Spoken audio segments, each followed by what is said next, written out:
हे काय तुझी किरकिरी? बघा बघा लोन देणारे आले तो. जावा चांगले नवीन कपडे घालून या. निघा निघा. बर तुम्ही लोन देणार आहात का? बर मग सांगा किती लोन पाहिजे तुम्हाला? बर तसं तर आम्हाला लोनची गरज नाही आहे, पण 10 लाखाचं लोन पाहिजे आम्हाला. जर लोन घ्यायची गरज नसेल तर घेऊ नका लोन. कशाला घेता? चला सर जाऊ, पण लय जणात लोन घेणार आहे, याला काय लोन घेण्यासारखं वाटी नाही. तुम्ही गबसावं. हो आम्हाला आहे हा, गरज आहे. मला भरपूर गरज आहे पैशांची. मग सांगा काय तुमचा business?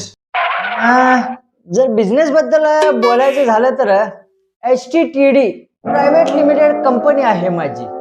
HTTD private limited company म्हणजे काय सर? कधी ऐकण्यात आलं नाही. हो सर, याची टोपी त्याच्या डोक्यावर, म्हणजेच काय झालं HTTD. तर तुम्हाला कसं माहिती आहे यांच्या कंपनीचं नाव? तर पहिला मी तेच करत होतो. हाईड टाईड देन डाईड प्रायव्हेट लिमिटेड कंपनी आहे माझी. कोणच्या चोर बाजारातल्या रे कंपनी? उगाच काय बी सांगतो का? दुसऱ्या कंपनी आहे ते बघा. फेकू सलीम आहे दुसऱ्या मध्ये समजतो का?